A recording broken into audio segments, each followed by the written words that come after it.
Chapitre 22. Réinventer la façon de vivre l'Église. Reconnaître un réveil contrefait, deuxième partie. Gardez-vous des faux prophètes. Ils viennent à vous comme des brebis, mais au-dedans ce sont des loups ravisseurs. Matthieu 7, verset 15. Dans les fables anciennes d'Ésope, on trouve l'histoire d'un loup affamé qui cherchait un dîner de côte d'agneau. À maintes reprises, ce loup s'approcha d'un troupeau de brebis, mais il était immédiatement reconnu et chassé. Découragé et affolé, et de plus en plus affamé, il conçut finalement un plan brillant. S'apparant de la descente de lit en peau de brebis de Tatalouve, il s'en recouvrit et partit. Cette fois, il s'approcha lentement du troupeau et se mit à brouter de l'herbe comme le reste du troupeau. « Burk », se dit-il, « brouter, c'est dégoûtant. » Il savait cependant que ça en vaudrait la peine une fois qu'il aurait capturé un agneau goûtu. Comme le loup était ingénieusement déguisé, les brebis ne reconnurent pas le nouveau membre du troupeau. Quand vint la nuit, il fut rentré avec le reste du troupeau dans la bergerie, comme il l'espérait. L'un des agneaux se plaint à sa mère. « Cette brebis sent mauvais, je crois que quelque chose cloche. » Mais le petit agneau fut rapidement rabroué. « Ne sois pas si impoli, gronda sa mère, occupe-toi de tes affaires. » Le loup se sourit à lui-même. Bientôt, très bientôt, quand le berger serait rentré chez lui, le loup aurait un délicieux agneau au dîner. Cependant, monsieur le loup a eu une grande surprise, car cette nuit-là, le berger décida lui aussi de manger de l'agneau au dîner. Repérant ce qui semblait être la brebis la plus imposante du troupeau, le berger extirpa le loup du bercail. La tournure ironique de la fin de cette histoire peut faire rire, mais en fait, il n'y a pas de quoi rire dans cette fable. L'apôtre Paul écrit aux anciens d'église d'Éphèse. Prenez donc garde à vous-même et à tout le troupeau au sein duquel le Saint-Esprit vous a établi évêque, pour faire paître l'église de Dieu qu'il s'est acquise par son propre sang. Je sais que parmi vous, après mon départ, s'introduiront des loups redoutables qui n'épargneront pas le troupeau. Acte 20, versets 28 et 29. Le Christ a donné cet avertissement. Gardez-vous des faux prophètes. Ils viennent à vous comme des brebis, mais au-dedans ce sont des loups ravisseurs. Matthieu 7, verset 15. La catégorie de prophètes décrite ici fait la profession d'être chrétiens. Il est évident qu'ils ont la forme de la piété et qu'ils œuvrent pour le bien des âmes. Cependant, leur doctrine amène les individus non seulement à l'autosatisfaction et au compromis spirituel, mais aussi à éloigner le troupeau de la vérité. En parlant des faux prophètes qui sont comme des brebis, Paul continue de mettre en garde les chrétiens. Car si le premier venu vous prêche un autre Jésus que celui que nous avons prêché, ou si vous recevez un autre esprit que celui que vous avez reçu, ou un autre évangile que celui que vous avez accueilli, vous le supportez fort bien. Ces hommes-là sont de faux prophètes, des ouvriers trompeurs, déguisés en apôtres de Christ. Et ce n'est pas étonnant car Satan lui-même se déguise en ange de lumière. Il n'est donc pas étrange que ses serviteurs aussi se déguisent en serviteurs de justice. Leurs fins seront selon leurs œuvres. 2 Corinthiens 11, verset 4, verset 13 à 15. Il est essentiel de savoir comment reconnaître de faux enseignants qui nous donnent un autre feu et un autre évangile. Le passage biblique cité précédemment nous dit comment le faire. Maintenant, réfléchissons davantage à ce qui se passe dans le christianisme d'aujourd'hui. Le nouveau et le sensationnel. Devrions-nous nous joindre au mouvement? Toute chose nouvelle n'est bien entendu pas mauvaise. Le pasteur Dwight Nelson a récemment prêché sur Ésaïe 43, verset 19, lors d'un camp meeting 3 ABN, qui dit « Voici, je fais une chose nouvelle. » Nous avons besoin d'une chose nouvelle. Nous avons besoin de nous réveiller de notre torpeur spirituelle. Nous avons besoin d'être renouvelés par la puissance d'en haut. Néanmoins, il est une nouvelle chose dangereuse qui induit en erreur des milliers, peut-être même des millions de personnes dans les églises contemporaines. Satan voit ce réveil authentique arriver et pour contrer l'œuvre de Dieu, il a créé une contrefaçon nouvelle et palpitante. L'inspiration nous dit, dans ces églises qu'il, Satan, peut ramener sous son pouvoir trompeur, il fera croire que l'effusion de la bénédiction particulière de Dieu s'est produite et ce qui semble être un grand intérêt religieux sera manifeste. Des multitudes exulteront que Dieu a agi de manière merveilleuse pour elles, alors que cette action provenait d'un autre esprit. Sous une apparence religieuse, Satan cherchera à étendre son influence sur le monde chrétien. Jusque-là, ça ne semble pas si terrible que ça, mais poursuivons la lecture. Il existe une fièvre émotionnelle, un mélange du vrai et du faux, qui est bien adapté pour tromper. Pourtant, aucun ne devra être séduit.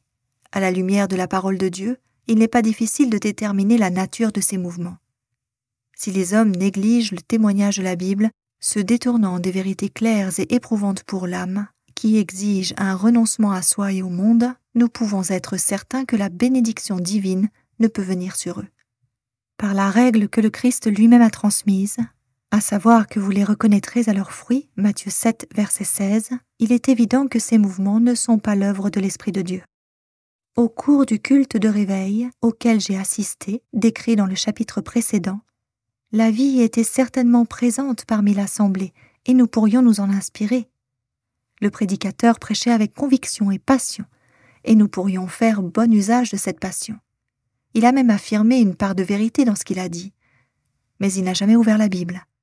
Et au milieu de ces paroles de vérité se trouvait l'erreur subtile, le feu étranger. Tout en affirmant la nécessité de se sanctifier, il ne parla pas de la sainteté biblique, ni de notre besoin de nous repentir et de nous détourner d'une vie de péché. La croix n'a pas été citée, ni l'importance d'être ancré et enraciné dans une doctrine biblique solide. Au lieu de cela, il a souligné le fait que la sainteté était une expérience à recevoir lorsque nous nous approchons de l'autel. Il a mis l'accent sur les impressions, les sensations, le lâcher-prise, le parler en langue et l'expérience surnaturelle de toucher le Dieu faiseur de miracles. C'est vrai que nous avons besoin d'une expérience spirituelle plus approfondie, mais sur quelle base la rechercher? Sur les vérités de la parole de Dieu ou sur nos propres impressions et désirs? Trop de personnes dans l'Église moderne se focalisent sur ces derniers. Bien qu'il existe une grande chaleur et passion pendant les cultes, que l'évangile de la grâce est servi sur un plateau, bien trop souvent, chacun retourne chez lui pour vivre la même vie de défaite, pleine de péchés, d'ego. Les vérités bibliques qui nous libèrent, Jean 8, verset 32, et nous embrasent d'un feu pour témoigner efficacement pour Dieu, sont mises de côté. La prédication de la nécessité de se repentir et de se détourner du péché devient presque inexistante. L'idée du besoin de salut par la mort du Christ sur la croix est alors écartée. Pour la plupart, il s'agit simplement de faire une expérience émotionnelle chaleureuse, mais celle-ci ne nous prépare pas à passer l'éternité avec notre Seigneur. Les réveils populaires font trop souvent appel à l'imagination, à l'enfièvrement des émotions, la gratification de l'intérêt par la nouveauté et le sensationnel. Les convertis ainsi gagnés n'ont que peu envie d'écouter la vérité biblique, ni peu d'intérêt pour le témoignage des prophètes et des apôtres. Si le service religieux n'a rien de sensationnel, il ne présente aucun intérêt pour eux. Un messager qui lance un appel à la raison dépassionnée ne suscite aucune réponse. Les avertissements clairs de la parole de Dieu, concernant directement leurs intérêts éternels, sont ignorés.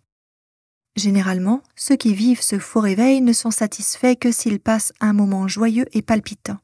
Ils œuvrent pour provoquer une ivresse de sensations et de sentiments, mais ceci ne dure pas. Et lorsqu'ils disparaissent après la fin de la réunion, ces personnes retombent encore plus bas qu'avant, parce que leurs sentiments ne venaient pas de Dieu. Les sentiments ne sont pas mauvais, mais ils ne doivent pas nous guider, car ils peuvent facilement nous égarer. Nulle part dans les Écritures il n'est enseigné que nous devons rechercher des sentiments ou une expérience, mais bien chercher le Christ. Le message de Jean-Baptiste, du Christ et de ses disciples a toujours été le même. Repentez-vous, le royaume de Dieu est proche. Croyez au Seigneur Jésus-Christ et vous serez sauvés. Détournez-vous de vos mauvaises voies, purifiez-vous, ôtez la méchanceté de vos actions. Soyez purs, crucifiez le moi, portez votre croix et suivez Jésus. Suivre Jésus et non les impressions ni les sensations, voilà ce qui donna de la vie et de la puissance à l'Église primitive. L'Église émergente réinventait la manière dont nous vivons l'Église. Le terme émergent signifie simplement nouvellement formé ou éminent. C'est ainsi que ce terme dans la pensée populaire a façonné le christianisme moderne ou postmoderne. Ainsi définie, l'Église émergente n'est pas une dénomination, mais elle représente une philosophie touchant toutes les dénominations. Elle n'a ni structure officielle ni dirigeant nommé, mais elle cherche à reconstruire la structure de l'Église et à s'infiltrer dans les cœurs de tous les dirigeants d'Église. Malheureusement, la majorité de ce que la philosophie de l'Église émergente présente va à l'encontre du christianisme historique. En essence, il s'agit de postmodernisme baptisé et sanctifié dans le but de toucher les masses avec l'Évangile, affirmant « Nous croyons que la manière dont l'Église était faite dans le passé est passée de mode », trop enchaînée à la Bible et à des doctrines spécifiques, et ainsi trop exclusive vis-à-vis des autres individus dans leur besoin d'entendre l'Évangile. Alors nous changeons notre approche et notre style. Il nous faut être plus ouverts, aimants, moins juges des pratiques que nous désapprouvons. Mélangeons-nous davantage avec les gens comme Jésus l'a fait. Bien qu'une révolution radicale ayant pour but de changer la manière dont nous vivons l'Église, de réorganiser la religion pour le XXIe siècle peut sembler inoffensive et noble, l'Église émergente se base sur un fondement erroné et mouvant. Celui du « tout est permis »,« tu es bon, je suis bon, nous sommes tous bons, alors lions tout cela ensemble ». Cet évangile des feux autoconstruit défendu par l'Église émergente attire des millions de personnes parce qu'il n'y a pas de frontières.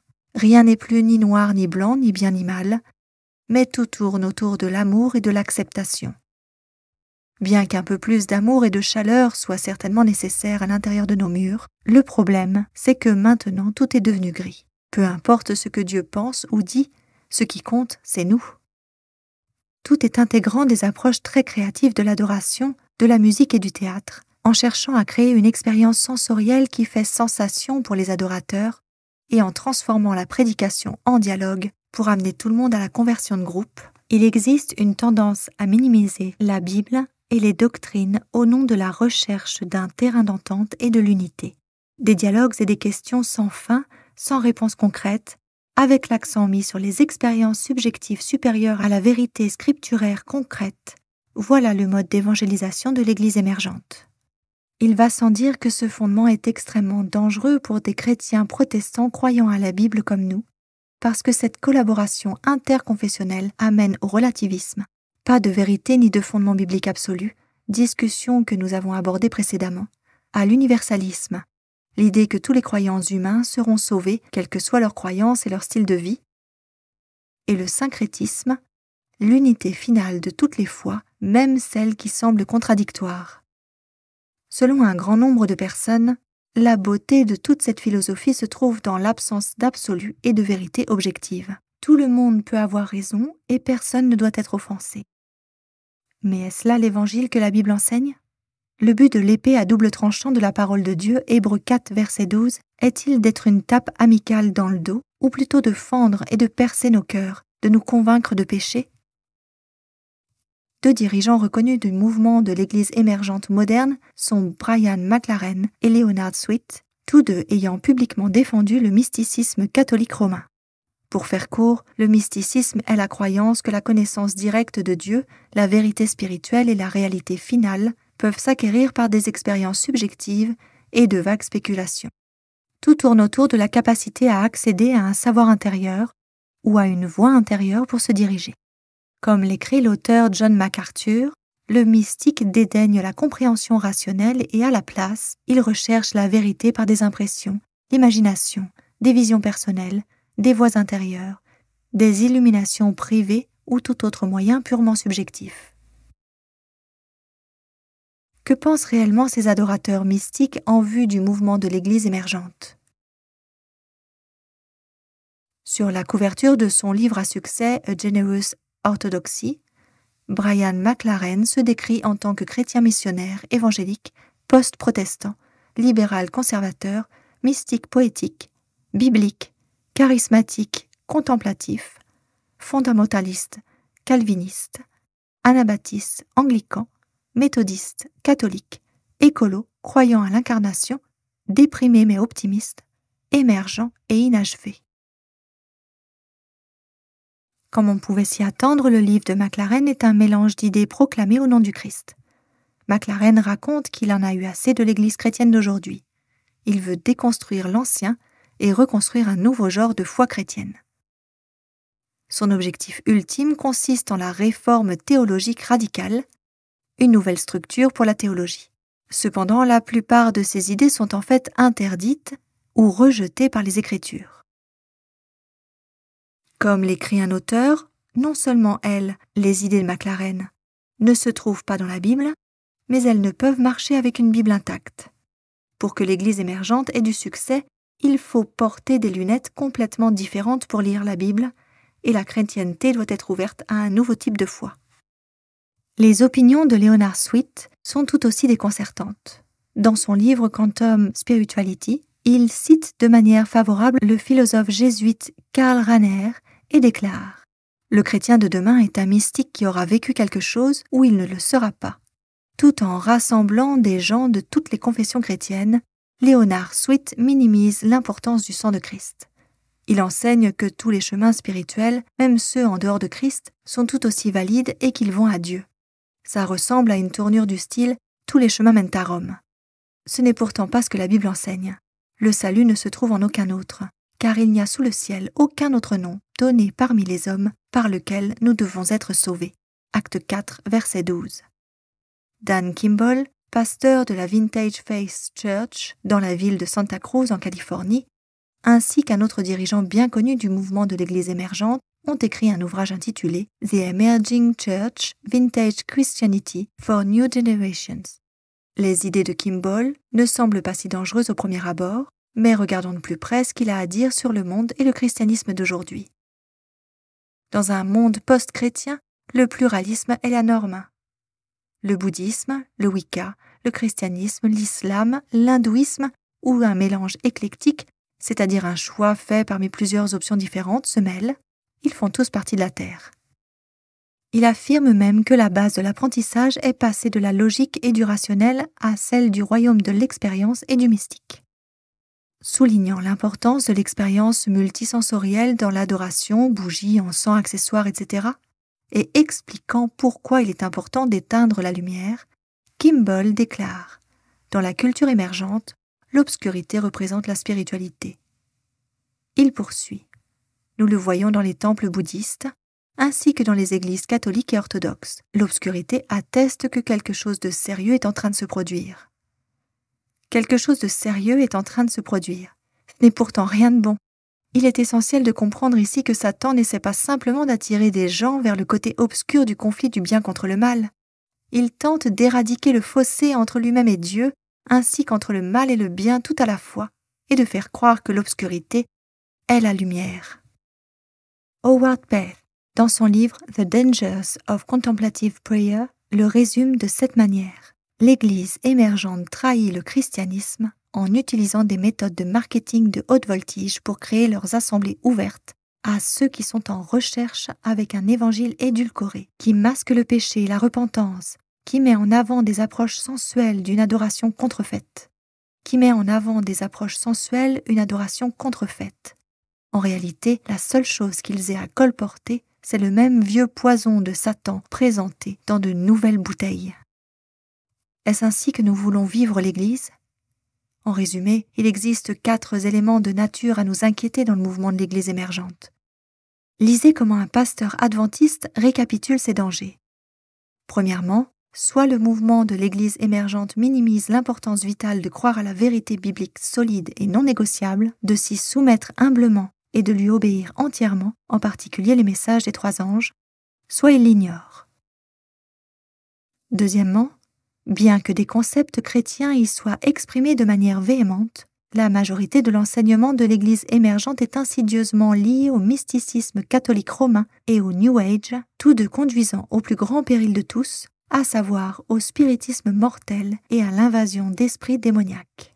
Troisièmement, sous couvert de mettre en avant une expérience plus intime avec Dieu, les enseignements de l'Église émergente deviennent des moyens des plus subtils de Satan dans sa campagne, pour séduire si possible même les élus.